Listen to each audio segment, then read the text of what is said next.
Few things in this world leave me more frustrated, stressed, or weary than trying to solve a problem and having little to no success.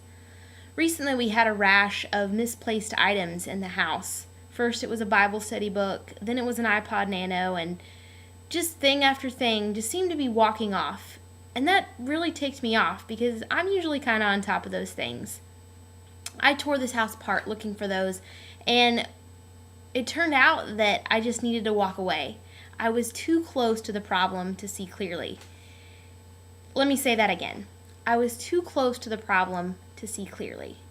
That might not make a lot of sense. Most folks might say, well, I have to be right there. I need to get as close as I can to see and solve this issue.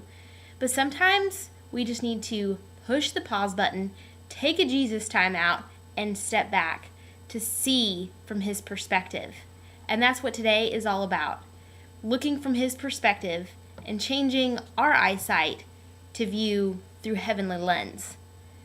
Colossians 3:1-2 in the Message speaks to this. It says, "So if you're serious about living this new resurrection life with Christ, act like it.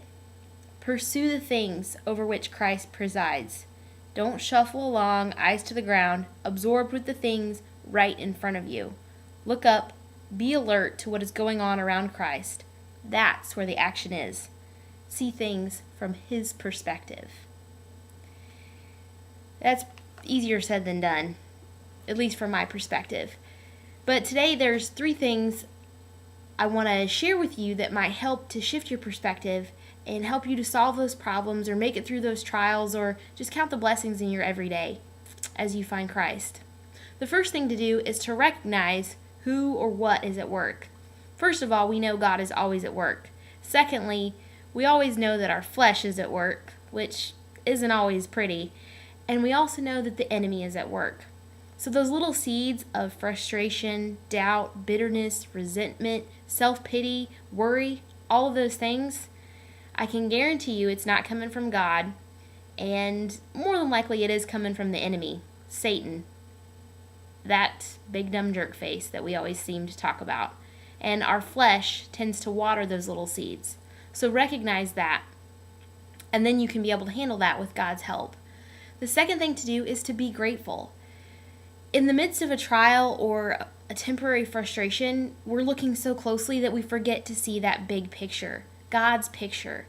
If we take a step back, losing a Bible study book no longer stresses us out because we have a house to lose it in, we had the book to start with, we have a family to share it with, and we have a God to study about and to get to know and to be in fellowship with. And even if all those other things were taken away, our house, our family, our everything, guess what? We can still count our blessings and be grateful because we have a Messiah, a Savior of our souls. We have a promise of eternity with him. That is a legit perspective to hold on to. And the final piece is to pray. Take those things, those blessings and those challenges, put them together and ask God to equip you to fight off your flesh, to fight off the enemy, and to really see things from his perspective.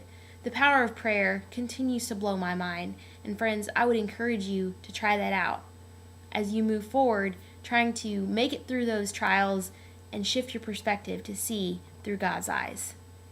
Take a step back, take a breath, take a Jesus time out, be grateful, recognize who's at work, and just pray and watch how God shifts your perspective.